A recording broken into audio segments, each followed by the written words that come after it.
Baby Banks, do you want to sit with me for the video, buddy? Come here. You want to sit with your mommy?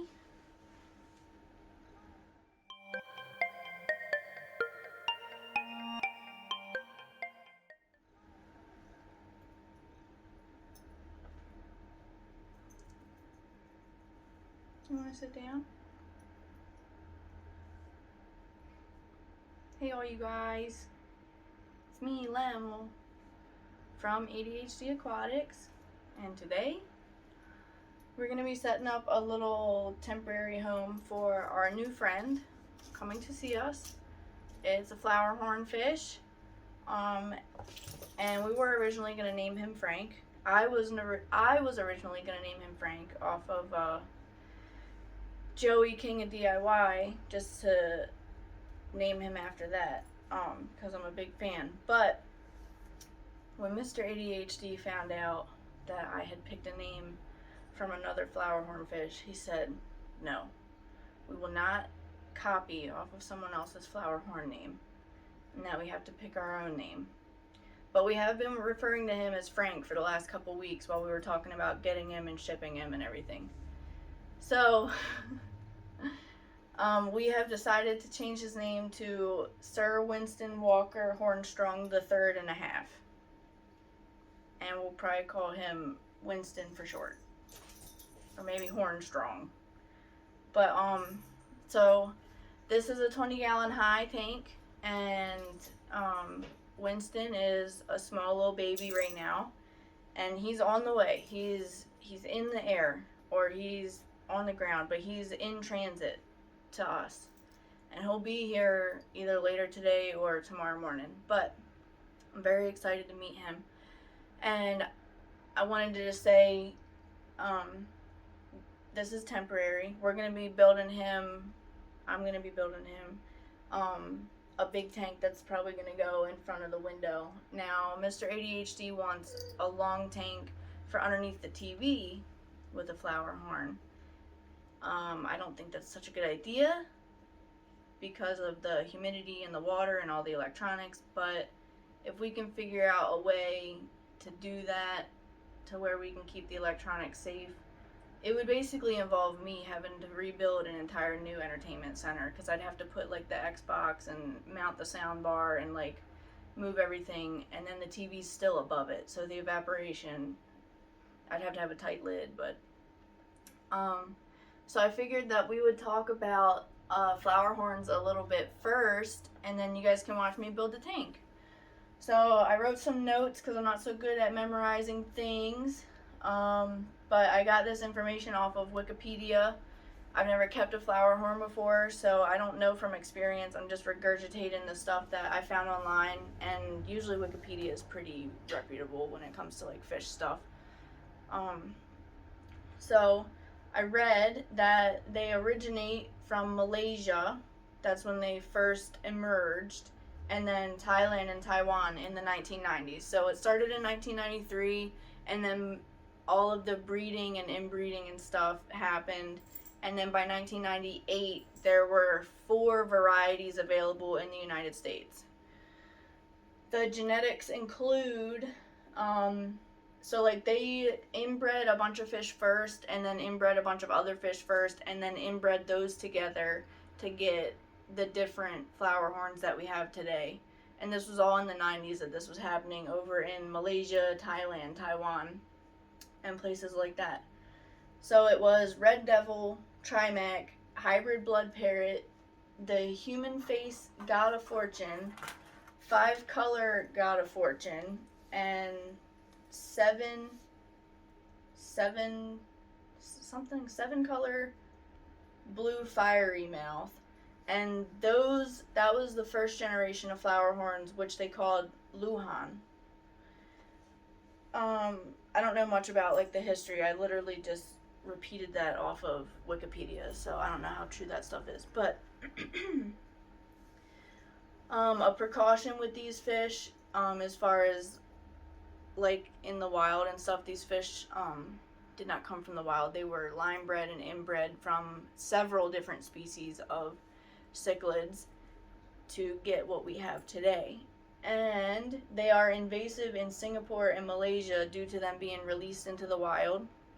So don't ever release your flowerhorn into the wild. They're highly aggressive and they can become invasive very quickly.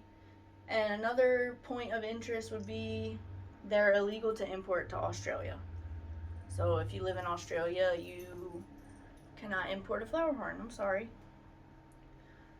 Okay, so now we'll talk about lifespan and parameters. So a flowerhorn is said to live from 10 to 12 years, but I've been watching some videos and some people mention that since they're so inbred now and a lot of the strains are not very strong, that they are only living for like 4 to 7 years, so like a shorter lifespan.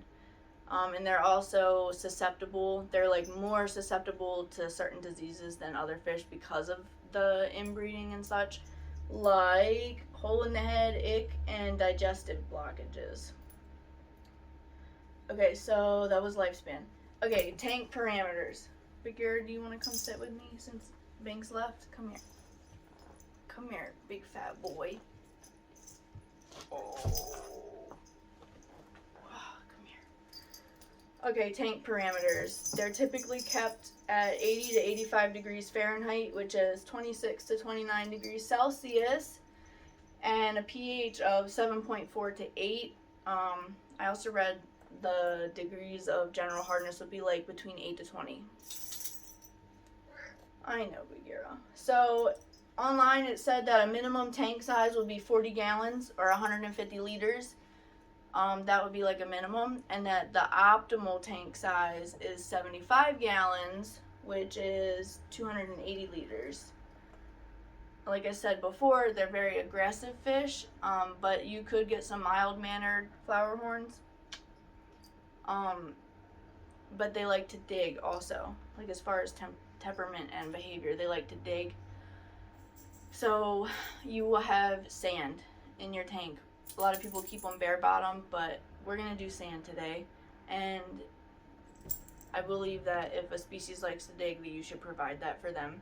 Even in a small little tank like this, a little temporary quarantine tank. Hey, Bagheera. Oh, ouch! So, decor. You don't want to have anything that's too sharp for them because they can bump their nuchal hump on them and hurt themselves. And their nuchal hump is very sensitive. It's sensitive to like dirty water and like other bacterial stuff, and they can get a hole in the head. So you don't want to have anything sharp and like bumping. And since they like to dig, I think it's going to be pretty hard to keep plants with them. I don't know. So we'll have to just find out, because I'm going to try some rhizome plants, like a Nubius or something. I might like glue it to a rocker or something. I just like the added benefit of plants in a fish tank for as far as like cleaning the water and stuff. Okie dokie. So we're gonna talk about tank mates next. There's mixed reviews on this, and I don't know because I've never kept a flowerhorn, and this flowerhorn was slightly expensive, so I don't know if I'll ever risk putting tank mates in with it. But there's lots of videos that say that certain tank mates are okay, and I think that it depends largely on the personality of your flowerhorn, the tank size, the environment, the personality of the other fish. But I've seen some YouTube videos where flowerhorns are kept with other fish and they seem to be okay, and then I've seen other videos where later on they're like, yeah, I had to take it out, it just was too aggressive or whatever. So I think at first tank mates could be okay, but over time, especially as the flowerhorn becomes mature and will outgrow the other fish, if it's a small tank or whatever, it will end up not working out. So, and since they're so sensitive to water parameters, like as far as keeping the water clean and stuff, I really wouldn't want to overload like with a lot of monster fish. Because if you do put tank mates, you're going to want them to be the same size as your flowerhorn. and not be able to fit in your Flowerhorn's mouth, or you want them to be like armored. And definitely if they're armored like a catfish, you don't want them to be small enough that they could fit in their mouth, because that's how you end up killing fish. Because your Flowerhorn will try to eat like a Corydoras or a little bristlenose Pleco and choke. Not choke, but like the barbs will get stuck and it wouldn't be able to swallow it, and like both the fish will end up dying. It's insane. Geralt almost died that way on his like first day. Tried to eat an autosynclus. But I'll list off some of the tank mates that you can consider. Plecos, Oscars, V-shears, Silver arowana, female Flowerhorns, and other bigger cichlids. I wouldn't want anything that's going to be aggressive to your Flowerhorn, but I would want something big enough that your Flowerhorn would not feel like they could attack it. But from what I've seen online, Flowerhorns are not afraid of size, and that they will attack fish that are bigger. So I don't think I'll ever try tank mates. Maybe a big Pleco, but like a big Pleco. I have one that's like this big, so I might try that once he has his bigger tank, but I don't really see the need to keep other fish with them because they are happy by themselves. They are very personable and will become very good friends with you, the owner, the mommy and the daddy. So I don't think they need other fish. They just need interaction from their humans. And then last thing I want to mention about this is where I got Sir Winston from.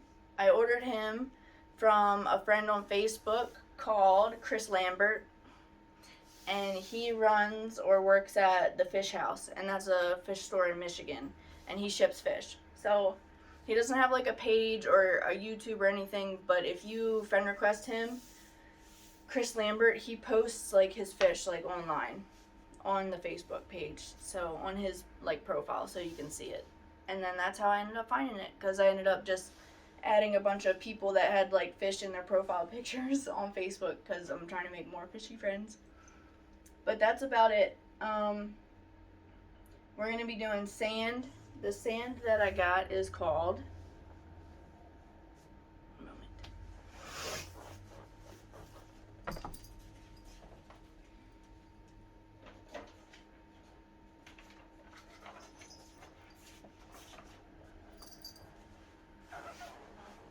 okay. The sand that I got is called this one. Top fin something. Top fin Oolite Aragonite sand. It says marine aquarium, but it's sand. So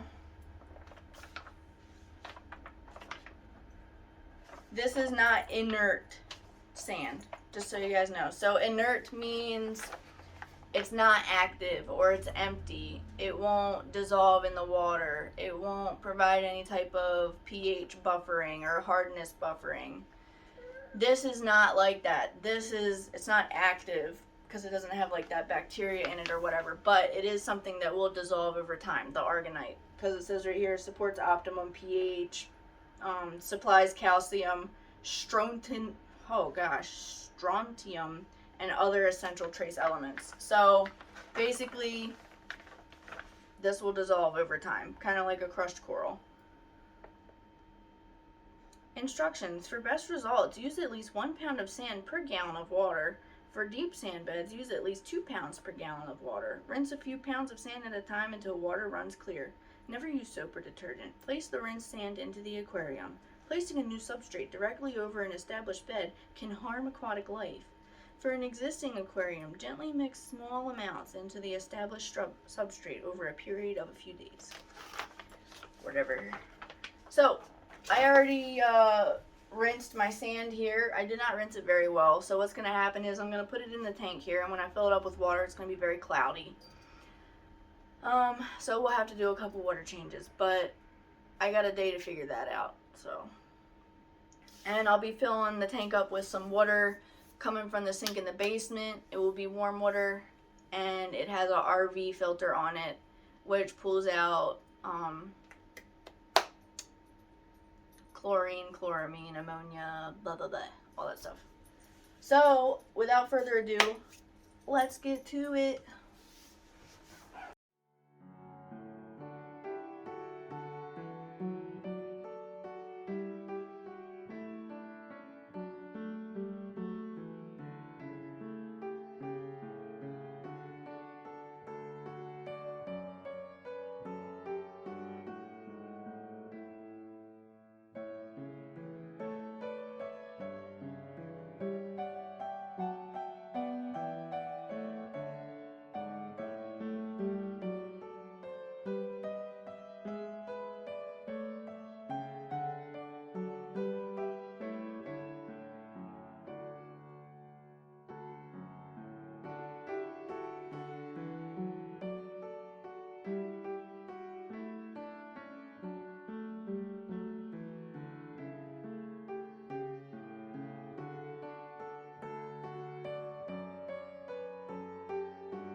You recording? Yeah. Okay, so this got shipped Thursday around like 1 p.m. Michigan time, and it was supposed to be here Friday. But today's Monday, and it's 8:47. And I don't know if he's alive, because it's very cold. Inside here is very cold. The heat pack is cold. Oh, God. Nope. He didn't make it. Winston died? Yeah, he didn't make it. Oh, sad.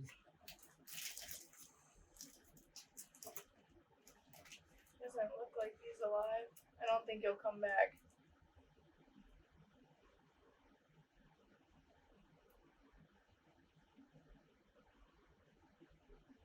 I mean, is he cold?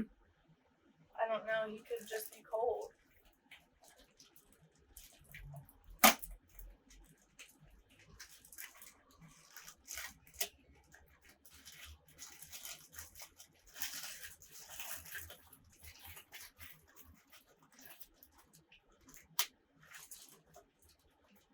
There's a lot of bubbles in the water.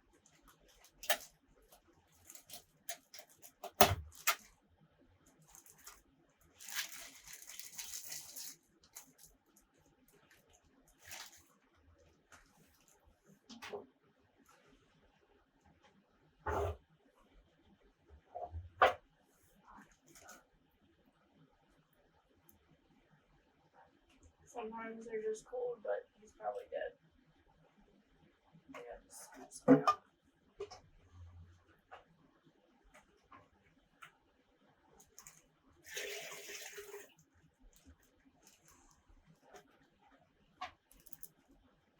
Oh, you're really drip acclimating him, huh? he's dead. Nope. Sad. Yeah, he didn't make it.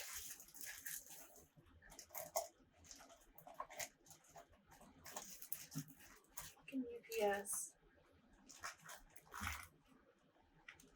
These guys are all dead too.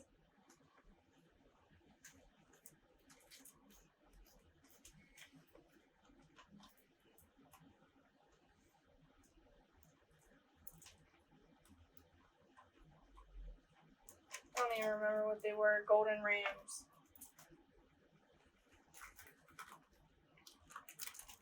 And these guys are all dead. Panda Cories. I think I got 6. Yep. And they're all dead. And inside the box is wet.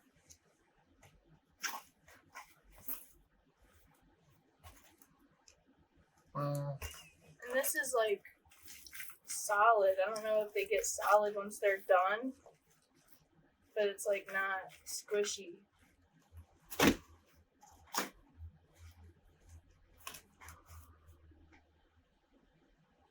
So that's it. Better luck next time. Yeah, I guess. Okay, you guys, well, I'm super sad. But I wanted to say that this isn't really Chris's fault because he warned me about the storm and I was like, ship it anyways, it'll be fine. Because he was going to ship it Thursday and we paid for overnight, so it was supposed to be here Friday. He had a bad feeling and he was like, we should wait until next week. And I was like, well, I'll be back to work next week. So it would be better to ship him now and have him show up Friday than for him to show up and have to sit on the porch while I'm at work all day. So, it's not his fault. It's my fault for pressuring him to ship it, but he's gonna replace the fish and we're gonna have another Winston on the way soon. Max is comforting me because he can tell I'm upset. Okay, bye you guys. See you next time.